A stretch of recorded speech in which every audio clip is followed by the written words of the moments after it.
Olá, seja bem-vindo ao curso Segurança no Desenvolvimento de Software da SafeSource. Meu nome é Ricardo Albuquerque. Olá, esse é o curso de Segurança no Desenvolvimento de Software e agora a gente vai ver o módulo 2 da aula 5. A gente acabou os itens do OWASP, os principais ataques a aplicações web, falamos até sobre outros ataques a aplicações web além do OWASP, e agora a gente vai começar a entrar em um outro grupo de ataques, que são ataques a aplicações locais, celular, esse tipo de coisa. É um tópico mais breve, porque o nosso foco, a maior parte das aplicações hoje em dia são aplicações web, mesmo aplicações celulares.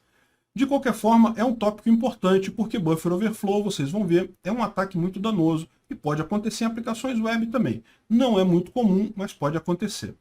Então, esse é o item 2.2.1, Buffer Overflow.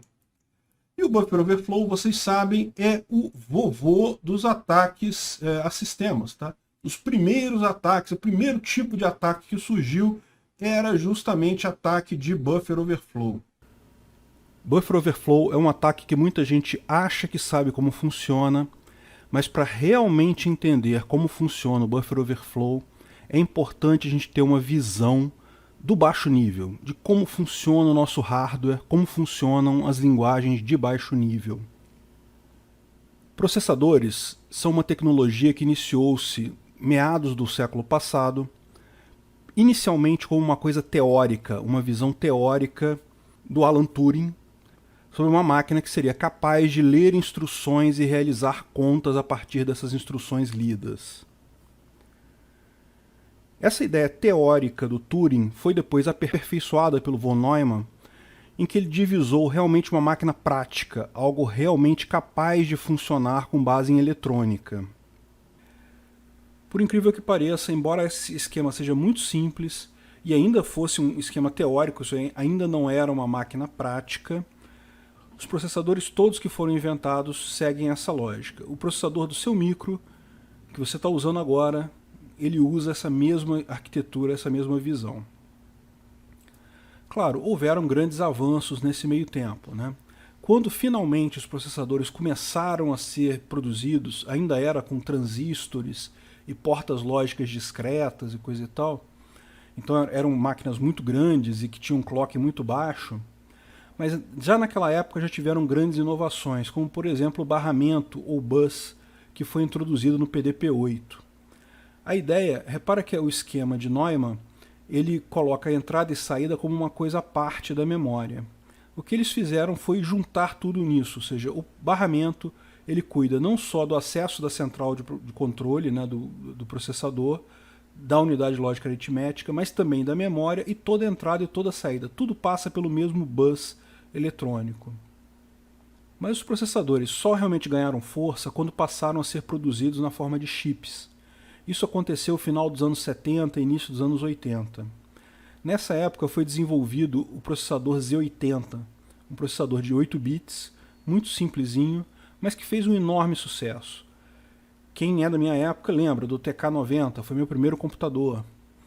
Um computadorzinho que você ligava na televisão para saída, ele tinha um chipzinho Z80 e você podia programar nele, podia fazer, tinha vários joguinhos e coisa e tal, com a saída pela televisão. O curioso, isso aí é só uma observação realmente, que o Z80 ainda é o processador mais produzido no mundo hoje. Cerca de 60% dos processadores fabricados são o Z80. Poxa, mas ninguém vai usar um processador tão antigo no computador, para que serve isso? De fato, o Z80 hoje em dia não é mais usado para computadores. Mas existe uma infinidade de outros usos para processador. Provavelmente a sua televisão tem um ou mais chips Z80. É possível que o controle remoto da sua televisão tenha um chip Z80 nele. O que o pessoal da indústria de eletrônicos percebeu é que era muito mais barato, ao invés de projetar uma placa eletrônica para realizar determinada função em determinado sistema, era muito mais barato botar uma plaquinha com Z80 com um códigozinho escrito numa memória ROM e você programa o código na memória ROM para executar aquela função que seja necessária para aquela placa. O custo é muito mais baixo fazendo assim. Como resultado disso, eletrodomésticos, televisores, etc., têm chips Z80 como auxiliares das funções dele. Além disso, controladores lógicos programáveis, robôs de fábrica, uma série de aplicações para chips que definitivamente não serve para um computador pessoal, mas que é algo muito útil em várias situações. Bom, não vale a pena a gente entrar em detalhes na arquitetura de processadores de todos os tipos, isso seria muito extenso e não traria vantagem para nós. Mas nós vamos falar um pouco sobre a arquitetura do processador da Intel, que é o mais conhecido, a arquitetura x86. É muito usado, provavelmente o seu micro roda um Intel x86. E a gente vai ver que é importante entender essa arquitetura justamente para entender o que é o ataque de buffer overflow. O ataque de buffer overflow parece uma coisa simples, mas é uma coisa muito mais complexa do que aparenta num primeiro momento. Bom, a Intel começou a fazer processadores com processadores de 4 bits, era o 4004. Mas na verdade era tudo muito incipiente. Ela cresceu muito quando ela fechou um contrato com a IBM para produzir os processadores da linha PCXT. Então aí que realmente pode-se dizer que a Intel surgiu como uma grande empresa. Isso foi início dos anos 80, com o 8086, que era um processador de 16 bits. A linha da Intel seguiu evoluindo até o 80386, que é o processador de 32 bits. Quando teve já uma grande revolução, já era um processador bem melhor. A Intel abandonou essa política de dar número para os chips, porque outras empresas estavam copiando esses números, principalmente a AMD. A AMD seguiu os passos da Intel, então a Intel lançava um chip, a AMD logo em seguida lançava um outro chip equivalente, 386, 486, e dava o mesmo número, porque o número não é patenteável, então a Intel não podia patentear o número. Daí que ela mudou para o nome Pentium, né? Já faz algum tempo já. Mas é uma coisa curiosa aconteceu quando chegamos na tecnologia de 64 bits. Até a linha de 32 bits, até o Pentium 3, a Intel mantinha a política de compatibilidade reversa com as versões anteriores. Então, mesmo o Pentium 3 continha todas as instruções do 8086, do 80286, do 80386. O resultado disso é que o chip era muito complexo, tinha muitas instruções que eram pouco usadas. Ninguém mais desenvolve programa para 16 bits, é algo obsoleto. Mas como a política era sempre manter a compatibilidade reversa, aquelas instruções estavam todas lá. Quando foram desenvolver o chip de 64 bits, eles começaram isso no início dos anos 2000 até 2006, a Intel resolveu abandonar essa política. Vamos fazer um chip novo do zero, compatível, lógico, com a linha Intel, mas sem compatibilidade reversa, ou seja, vai usar as mesmas instruções da última camada lá do Pentium 3, mas não vai ter mais as instruções do 8086, do 80286 e por aí vai. Bom, o resultado disso é que o Itanium era um bom micro, funcionou, chegou a ter versões do Windows para ele, que você rodava com Itanium, mas foi um fracasso comercial, porque as empresas não compraram o chip por medo de não ter sistemas para rodar naquele chip. Veja, os sistemas antigos não eram mais compatíveis com o novo chip.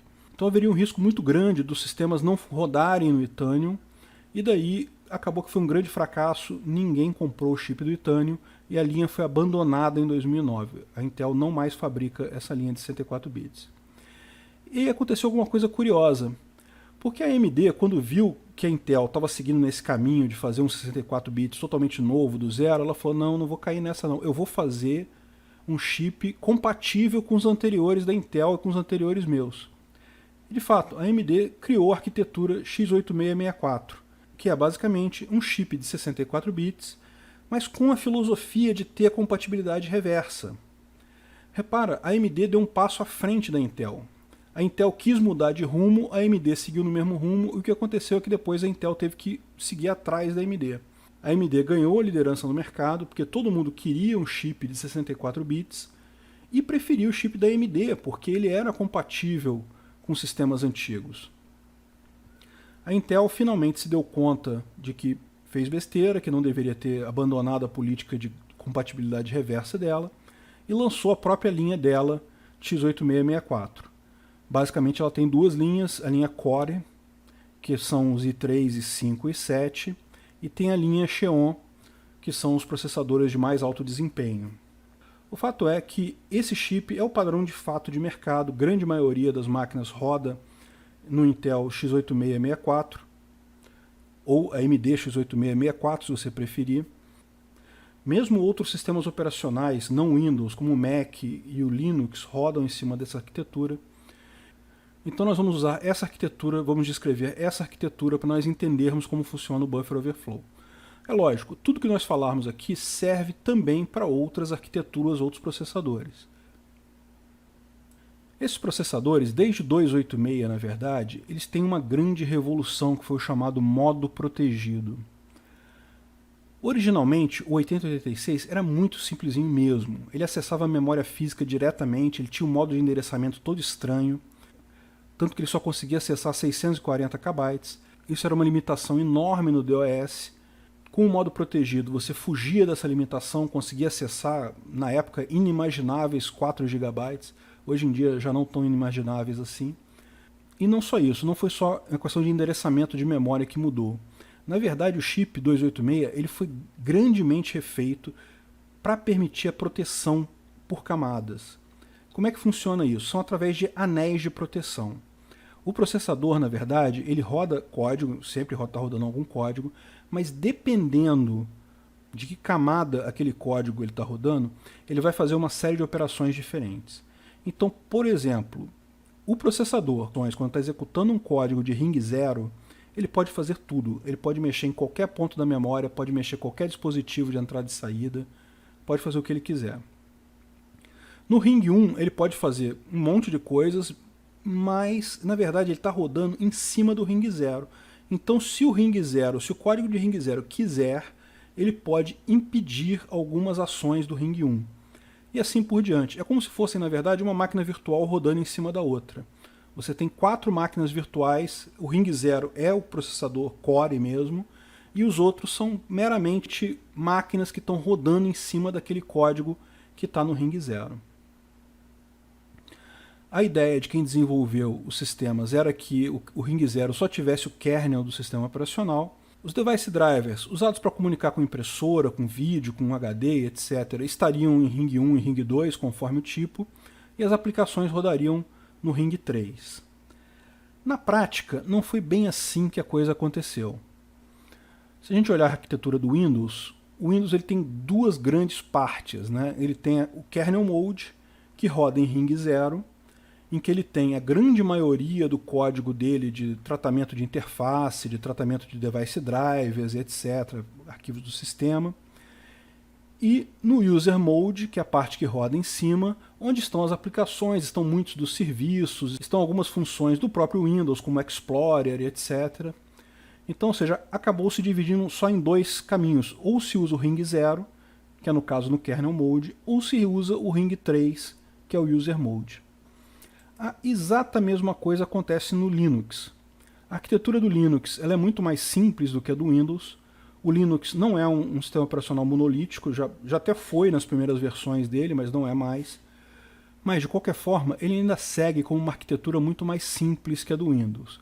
Ainda assim, ele tem o User Mode, onde rodam os programas e as bibliotecas do sistema, e tem o Kernel Mode, que é o kernel do Linux, que você tem todas as partes internas do sistema, e os device drivers também estão no Kernel Mode do Linux. Então, nos dois sistemas acontece da mesma forma. A gente não vai falar especificamente do Mac, mas acredite, é basicamente a mesma coisa. Ignoraram ring 1 e ring 2, e a parte interna do sistema e os device drivers rodam em ring 0, e no ring 3 rodam os sistemas do usuário. Os processadores têm uma estrutura chamada registradores. Esses registradores são uma memória de trabalho dele, um campo que ele pode trabalhar, que ele pode somar, subtrair, etc. E tipicamente esses registradores têm o mesmo número de bits daquele processador. Lembra que eu falei que o 386 era compatível com o 8086? Bom, o 8086 era um processador de 16 bits. Então ele tinha o AX, que era o registrador de 16 bits que ele trabalhava. Só que no 386 é 32 bits, então você tem o EAX. O EAX ele tem 32 bits e a parte menos significativa dele é o AX. Nos processadores de 64 bits, no i3 por exemplo, existe o RAX, que é o registrador de 64 bits. E da mesma forma, a parte menos significativa dele é o EAX. e os 16 bits menos significativos do RAX também são equivalentes ao AX. Essa lógica segue para todos os demais registradores. Então você tem os registradores de uso geral, que além do EAX é o EBX, SX e ADX. Você tem os registradores específicos, ESI e ADI, que são usados para operações de string. Quando você vai copiar uma string em assembler, por exemplo, você coloca no ESI o registrador source apontando para o início da string que você quer copiar, e coloca o EDI, o registrador destination, para a área de memória para onde você quer que aquela string seja copiada. E aí chama a função que vai fazer a cópia. Você tem o ESP, que é o stack pointer. Então o stack pointer ele aponta para a posição atual da pilha de memória. A gente vai falar sobre pilha de memória e memória heap daqui a pouquinho. O EBP aponta para a base da pilha, então o base pointer. Eles dois sempre funcionam em conjunto, né? O ESP e o EBP.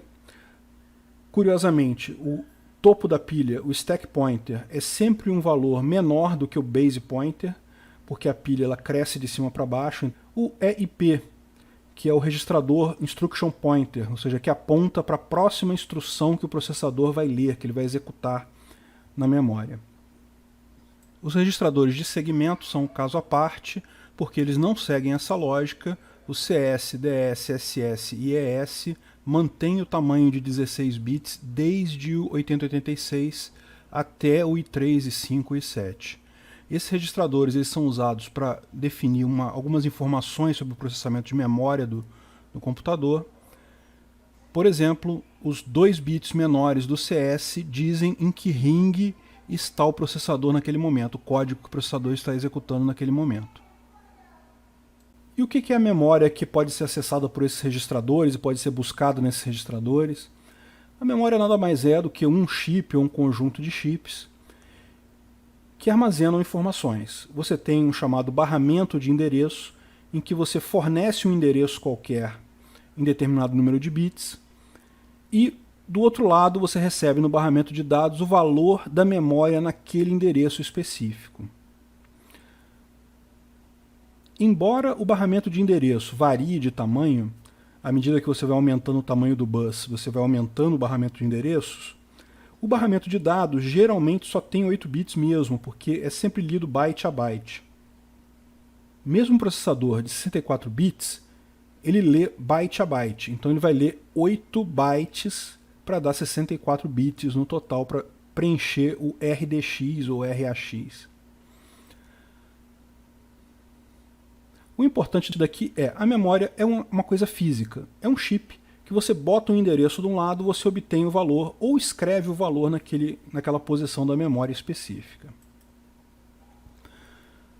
A memória física do seu computador nem sempre é a mesma memória que o programa que está rodando naquele computador acessa. Isso ocorre devido à paginação. Vamos entender como é que isso funciona.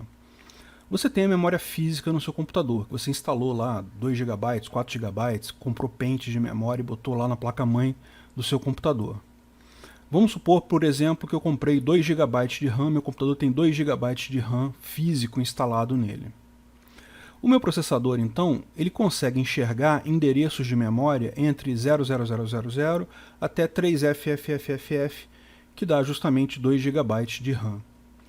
E, de fato, quando eu tenho um programa rodando em ring 0, no kernel, ele acessa diretamente a memória física. Então ele coloca no barramento de endereços um número entre 00000 e 3FFFFF e ele vai ler a memória física daquele endereço. Porém, quando eu tenho um programa rodando em ring 3, isso não acontece da mesma forma. O ring 3 não acessa a memória física diretamente. De fato, ele enxerga sempre uma memória total de 4 GB de RAM disponível para ele. Não interessa qual a memória física que tem instalado naquele micro, não interessa quantos outros programas estão rodando naquele mesmo momento, não interessa quanto do sistema operacional está rodando ali, ele vai sempre enxergar 4 GB de RAM totalmente disponíveis para ele. Então, ele pode colocar no barramento de endereço qualquer coisa entre 0,00000 até FFFFFF, e isso vai dar o total de 4 GB de RAM que ele tem acesso naquele computador. Isso aí é um problema, né? Porque na verdade você não tem 4 GB de RAM e você ainda tem outros programas rodando ao mesmo tempo, então não é possível que o seu programa consiga acessar 4 GB de RAM. Mas isso acontece porque o sistema está rodando em Ring 3, ele é basicamente uma máquina virtual do Ring 0. Então tudo que ele está fazendo na verdade está sendo controlado pelo Ring 0, inclusive o acesso à memória. Sempre que ele vai acessar a memória, ele vai fazer uma tradução, na verdade, da memória do Ring 3 para a memória física real. E como é que ele faz isso? Ele divide toda a memória física em páginas de 4 KB. Uma página, portanto, é um conjunto de endereços possíveis que dão 4 KB exatamente. Na verdade, existem também páginas de outros tamanhos. Tá? Eu estou simplificando aqui para a gente entender o que é a paginação. Mas na verdade esses números todos que eu estou colocando aqui são exemplos que podem ser valores diferentes conforme a arquitetura do processador. Então ele vai dividir, sair dividindo toda a memória física em páginas de 4 KB. Mas não só isso, ele também vai criar um arquivo chamado pagefile.sys no HD daquele micro. E esse arquivo pagefile.sys ele vai colocar lá mais umas tantas páginas de memória de 4 KB que ele vai reservar naquele espaço. Se você buscar na raiz do seu disco C, você vai encontrar um arquivo pagefile.sys. Esse arquivo ele é hidden, é marcado como hidden, ou seja, é oculto, é marcado como do sistema, então por default o Windows não mostra ele, mas se você souber alterar os controles de visualização de dados do seu Windows, você vai encontrar esse arquivo pagefile.sys lá. E esse arquivo basicamente é uma área de disco reservada para um determinado número de páginas. A memória que o seu programa enxerga no Ring 3 ela é também quebrada em pedacinhos de 4 KB. Então, com isso, o processador no Ring 0 consegue gerenciar essa memória. Para cada pedaço de memória que o seu programa enxerga, ele vai alocar essa memória em algum lugar. Pode ser na própria memória física, não necessariamente no mesmo endereço. Então ele pode pegar, por exemplo, esse pedaço aqui está vindo para cá, esse outro pedaço aqui está vindo para cá, esse outro vem para cá, e esse outro pedaço aqui está no disco, na verdade, está no pagefile.sys. Ele não está em nenhuma das páginas da memória física real do sistema. Quando o seu programa aponta para determinada região da memória e lê aquela informação, o Ring 0 vai fazer a tradução para a memória real e vai entregar o dado que está na memória real, na memória física para o seu programa. Então, para o seu programa, isso é totalmente invisível. O seu programa não precisa se preocupar com fazer essa tradução. O próprio Ring 0, o processador rodando em Ring 0, vai fazer essa tradução para você automaticamente. Ah, mas e quando eu for acessar uma memória que por um acaso está no pagefile.sys, está no disco? Quando o seu programa comanda a leitura de um bloco que não está em memória física, isso vai para o Ring 0, o Ring 0 registra um pagefall. O que é um pagefall? É uma falha de página, quer dizer, ele tentou acessar uma página que correntemente não está alocada em nenhum lugar da memória física. Faults são interrupções, é um tipo de interrupção do processador que ele vai fazer ele parar o que ele está fazendo agora para realizar uma outra atividade. E qual é essa outra atividade? Ele vai buscar na memória física um lugar que esteja livre, então achou um campo ali que está livre. Vai comandar a leitura do pagefile.sys para aquele lugar que está livre. Ok, então agora os dados estão na memória física e o seu programa consegue ler aqueles dados agora porque eles estão na memória física. O processador então encerra aquela interrupção, encerra aquela fault, porque agora o seu programa consegue ler aquele dado porque ele está na memória física. Aí se ele não achar nenhum lugar livre, estiverem todos ocupados, ele vai pegar a página que não é acessada há mais tempo, vai gravá-la no pagefile.sys do disco, e com isso ele liberou aquele espaço de memória e consegue carregar o que está no disco para a memória. Então, sempre que é uma pagefall, é isso, é que o processador é obrigado a parar o que ele está fazendo para trocar alguma coisa entre memória física e memória no disco. Se você olhar dentro do seu Task Manager, você pode ver uma série de informações aqui sobre os programas. sobre a performance dos programas. E uma das coisas que ele mostra aqui, se você vier aqui nos detalhes, se você abrir o seu Task Manager e vier aqui nos detalhes dos processos, você pode pedir para ver o número de page faults daquele processo. Então repara, você consegue ver em cada processo aqui quantos page faults aquele processo gerou ao longo do tempo. Então se um processo está gerando muitos page faults, quer dizer que ele está fazendo muito acesso à memória e volta e meia o processador tem que parar o que ele está fazendo para trocar memória entre o HD e a memória física real. Para a aplicação é transparente, ela manda acessar o 000. O processador faz a conta rapidamente e já acessa a memória específica. Assim, repare que você consegue proteger um programa em User Mode de outro programa em User Mode. Porque cada programa em User Mode enxerga a memória toda para ele.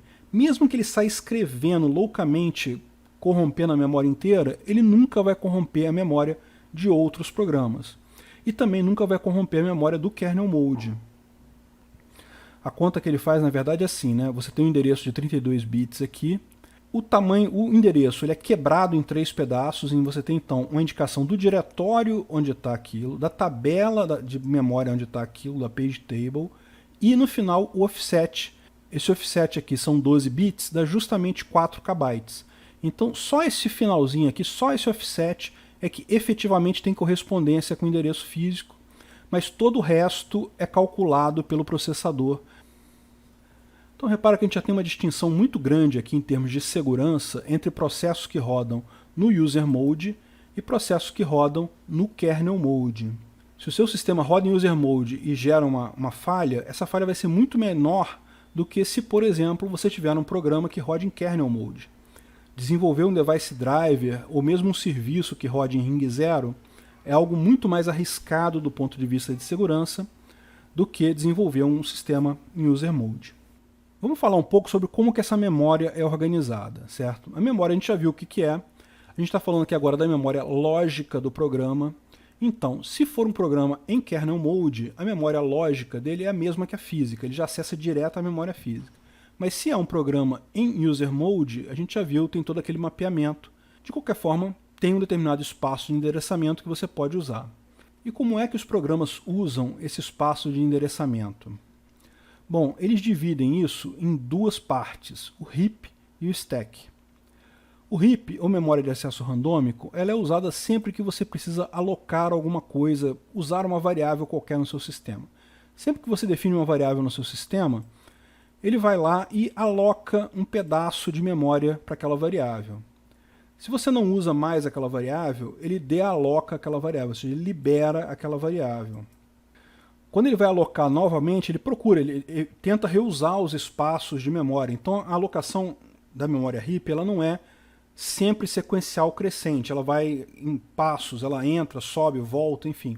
Tipicamente ela vai aumentando, ou seja, ela começa no endereço lá embaixo e vai subindo na memória. O stack é o contrário. O stack ele é sempre uma pilha, ou seja, você só tem duas operações numa pilha, o push e o pop. Ou seja, você carrega alguma coisa para a pilha ou você libera alguma coisa da pilha. Sempre que você carrega alguma coisa da pilha, a pilha cresce. Mas repara, ela cresce para baixo.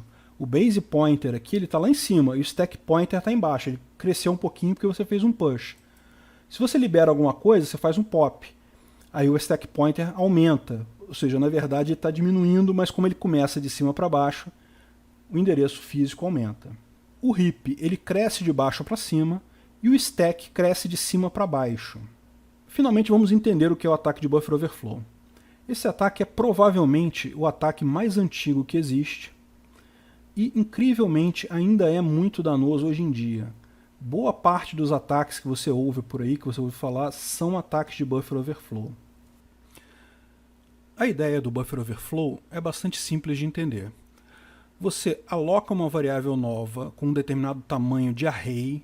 Então, por exemplo, um array de inteiros, ou um array de caracteres, ou algum tipo de array.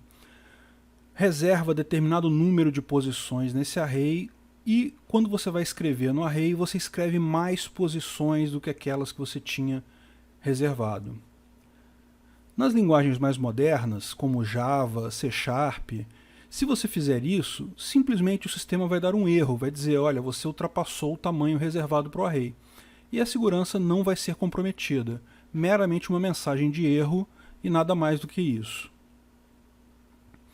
Acontece que algumas linguagens de nível mais baixo, como Assembler, C e C++, não fazem essa checagem de tamanho de arrays. E por que elas não fazem isso? Por questão de performance. Quando você desenvolve um sistema em C ou C++, tipicamente é um device driver, é alguma coisa que requer uma performance muito grande. Evita, portanto, fazer essa validação de arrays, de tamanho de array, em runtime. Em C ou C++, se você reservou um array de 1000 inteiros, escreveu 2000 inteiros, vai ocorrer o buffer overflow. Você vai extrapolar aquela área reservada e vai invadir outras áreas de memória, causando problemas de segurança. Isso é agravado pelo fato de que em C e C++ não existe um objeto nativo chamado string. O que existe são arrays de caracteres. Então, toda vez que você tem uma string em C ou C++, na verdade não é um objeto string, é um array de caracteres. E daí você pode ter esse problema de extrapolar o tamanho da área. Porque você aloca aquele array de caracteres com um determinado número de caracteres, se você escrever um número maior de caracteres naquela string, você vai estar causando um buffer overflow.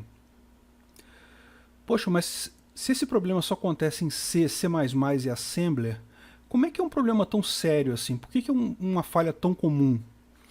Bom, o fato é que ainda existe muito código nessas linguagens, tá? Sistemas operacionais, gestores de banco de dados, device drivers, existe uma série de componentes de software que são desenvolvidos em C e C++. E se você tem esses componentes desenvolvidos nessa linguagem, eles podem ter buffer overflow. Mais do que isso, se o seu programa chamar uma função do sistema operacional ou de uma DLL desenvolvida em C ou C++, você pode também ter problemas de buffer overflow no seu sistema. A gente vai ver que esse problema é um problema tão sério que várias medidas têm sido colocadas de proteção no próprio sistema operacional. Existem dois tipos de buffer overflow, o buffer overflow estático e o dinâmico. O estático é o mais simples de entender. Eu aqui estou desenvolvendo um sistema em C, eu reservei espaço para uma string nome com 10 caracteres, então o compilador alocou na memória heap 10 espaços para essa minha string, e depois eu chamei uma variável perfil, ele alocou logo em seguida no heap, lembra, o heap você vai alocando uma coisa em seguida da outra. Em determinado ponto do meu sistema, eu usei uma função strcopy, que é a função de copiar uma string em C. E essa função ela recebe o nome, que é a área na memória para onde eu vou escrever essa string, e a string em si. Então ele fez uma cópia para aquela área. Ele não faz validação do tamanho do array, do tamanho da string. Então ele saiu escrevendo depois daquela área e escreveu em cima da minha variável perfil. Então repara que o buffer overflow estático ele compromete a segurança do sistema. Imagine que perfil, por exemplo, indicasse o direito de acesso que o meu usuário tem naquela aplicação. Então antigamente ele tinha um valor 4, tá vendo? Ele estava com o valor 4 na variável perfil, então tinha um acesso limitado, agora ele está com o valor 24.942, né? Isso aí você pega pelo valor ASCII dos caracteres N e A minúsculo. E de repente com esse valor de 24.942 eu vou ter acesso a mais coisas no meu sistema. Então eu quebrei a segurança do meu sistema usando o buffer overflow. O buffer overflow estático, portanto, é um problema de segurança sério. Mas ele não é um problema de segurança tão sério quanto o outro, que é o buffer overflow dinâmico. E como é que funciona o buffer overflow dinâmico? Ele basicamente é um buffer overflow na pilha, no stack. Eu mencionei para vocês que o stack ele funciona através de push e pop. É uma pilha, né? Uma estrutura padrão de dados. E para que ela é usada? Ela é usada, por exemplo, quando no código você chama uma subfunção. Se o processador está executando uma série de funções, em determinado ponto você chama uma subfunção, ele tem que saber para onde ele volta naquele ponto. Então o que ele faz? Ele guarda na pilha o EIP. Ele bota ali o endereço de para onde ele tem que voltar quando ele terminar de executar aquela função.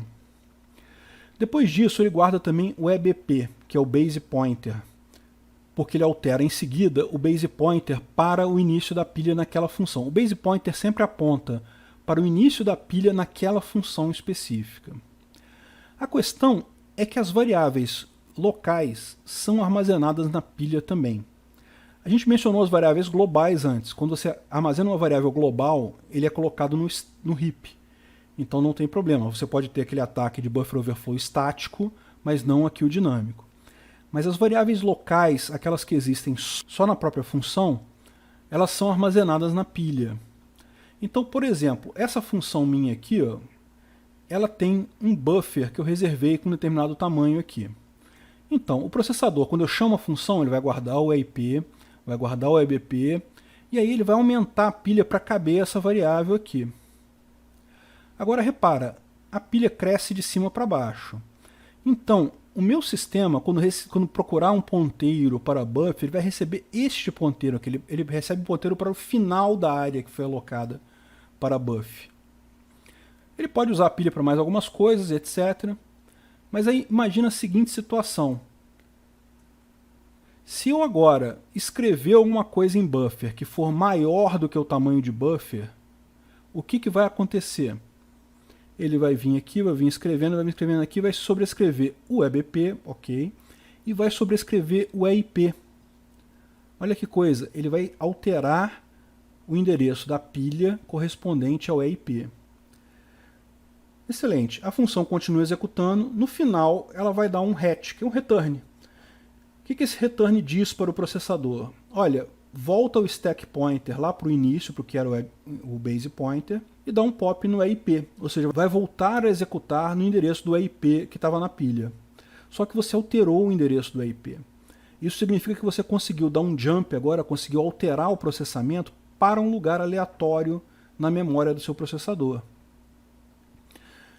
Com isso, você consegue fazer ele executar um código qualquer. Você pode, por exemplo, no seu próprio buffer overflow, incluir um código em assembler para ele fazer alguma coisa e alterar o EIP para apontar para aquele código específico. Quando ocorrer o ataque, aquele seu código vai ser executado no servidor ou na máquina que você conseguiu colocar o buffer overflow. E realmente consegue-se ataques extremamente danosos.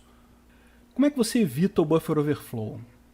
Se você está desenvolvendo em Java ou VB, o maior risco que você corre é você chamar uma DLL que contém um buffer overflow. No código em Java e no código em VB ou C#, você não consegue um buffer overflow, você não consegue ser vulnerável ao buffer overflow. As exceções. No Java, se você chamar código nativo JNI, em tese, você está chamando uma DLL que é nativa. Então essa DLL pode ser feita em C++ e pode conter um buffer overflow. E lembra, se tiver um buffer overflow ali, ela vai contaminar todo o seu sistema, porque você tem agora, você ganha o acesso ao processador. Você pode fazer o que você quiser com aquele código. No VB, uma outra coisa que pode acontecer é se você desativar uma otimização, se você ativar uma otimização que consiste em não fazer mais o bound checking, não checar mais o tamanho de arrays.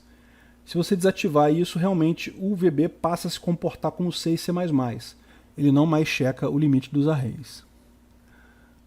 Existe buffer overflow em aplicações web? Sim, em aplicações CGI certamente existe. Aplicações CGI são executáveis que recebem requisições HTTP requests e devolvem responses, e esses executáveis podem ser escritos em qualquer linguagem. Então, muitos foram escritos em C e C++. Um exemplo conhecido de CGI é o PHP. O PHP surgiu como um conjunto de bibliotecas CGI para ajudar você a montar o seu site, e depois isso foi tudo incluído num pacote com uma linguagem interpretada para facilitar a apresentação das páginas. Então o PHP é em suma um CGI que roda no server. Nas versões mais recentes do PHP, não há registro de vulnerabilidade de buffer overflow nas listas da internet, mas é sempre bom ficar de olho, porque se surgir uma vulnerabilidade desse tipo, certamente é um problema de segurança para o seu site.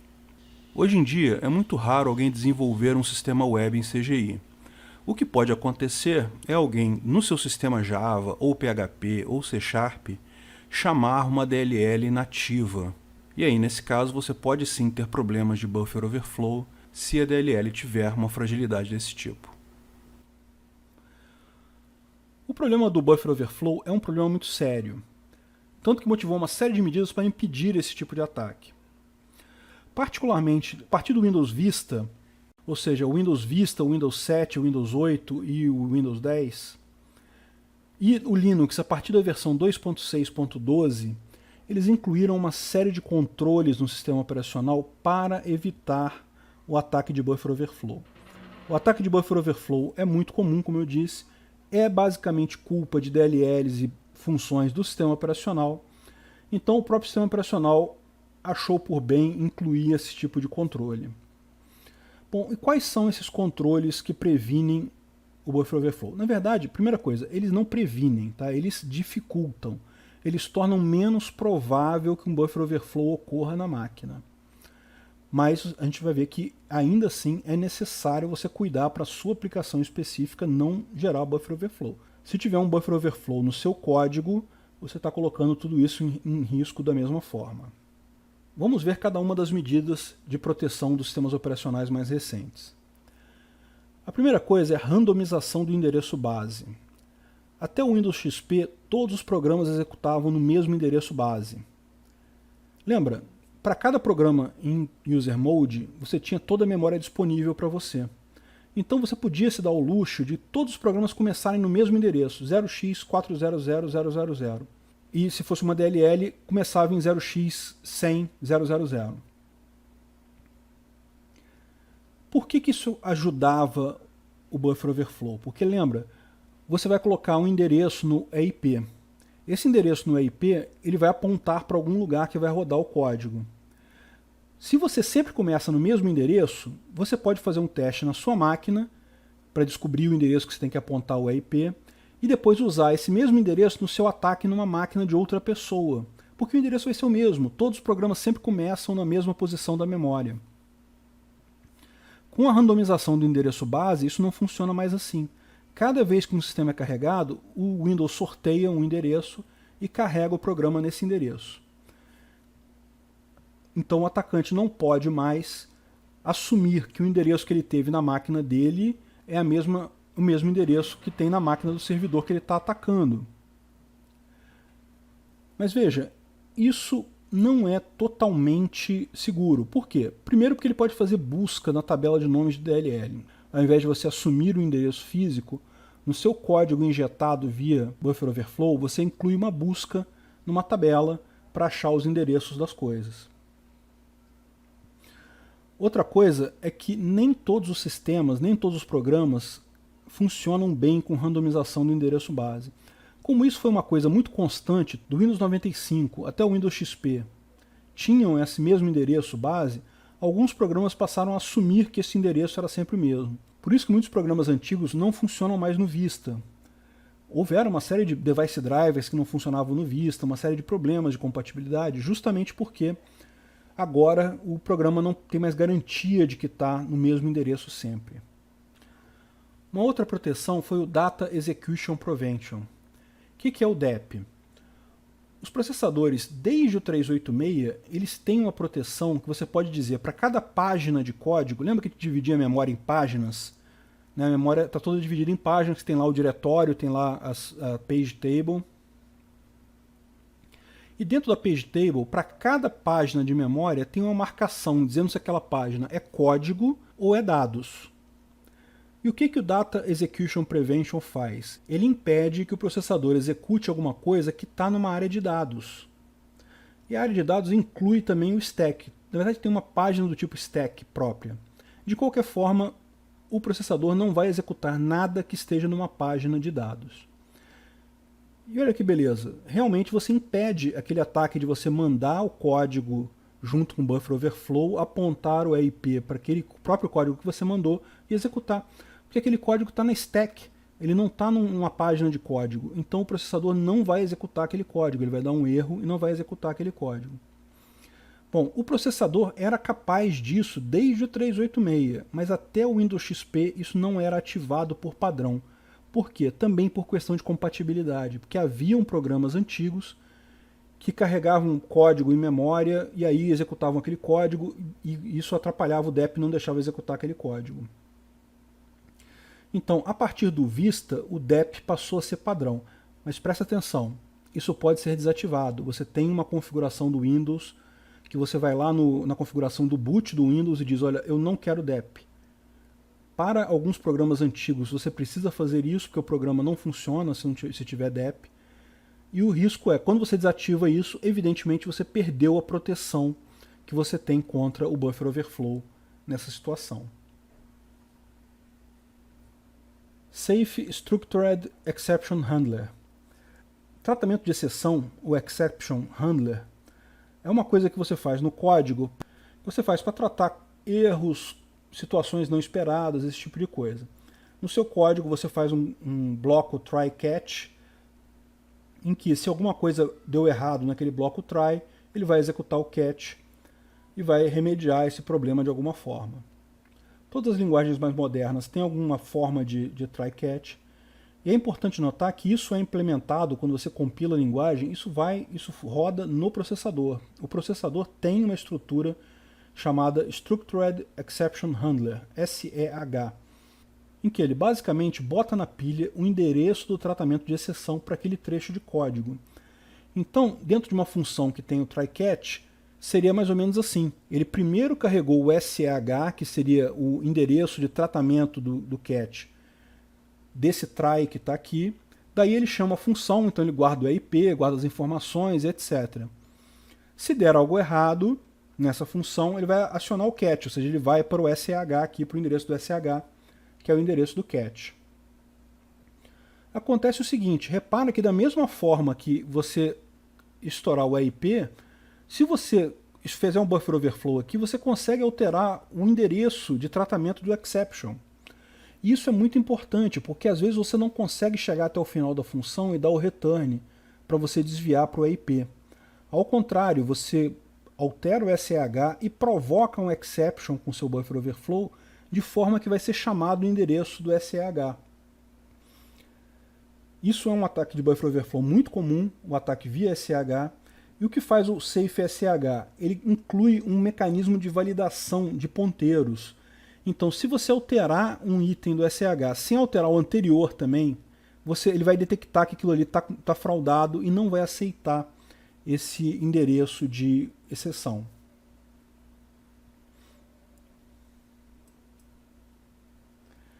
Uma última validação que foi incluída, principalmente nos compiladores aqui, tá? Quando você gera código agora em C e C++, ele passa a criar o chamado Stack Canary, ou Stack Cookie. O que é o Canary? Bom, Canary é canário, né? E vocês sabem da história dos mineradores que levavam canários para as minas de carvão. A ideia é que o canário é muito mais sensível a gases tóxicos do que o ser humano. Então, o minerador levava o canário junto com ele na mina. Se o canário morreu, é porque tem gás tóxico que saiu aí, dá tempo dele correr e sair da mina ainda vivo. É uma coisa meio cruel, mas era muito usado isso, aliás, ainda é muito usado hoje em dia. Qual que é a ideia do canário aqui? É basicamente a mesma coisa, verificar que a pilha foi corrompida. Você, depois que faz a chamada da função, o sistema sorteia um valor aleatório, guarda esse valor num registrador, EDX, por exemplo, e guarda o mesmo valor na pilha. No final daquela função, quando ele vai dar o return, que ele vai encerrar aquela função, antes de dar o return, ele checa se o valor do canário está igual ao que está armazenado no registrador dele. Lógico, se você fez um ataque de buffer overflow, você fatalmente sobrescreveu o canário. Então você matou o canário. Aí ele sabe que tem um problema aqui, ele dá um erro, mas não executa o código que o atacante deseja que fosse executado.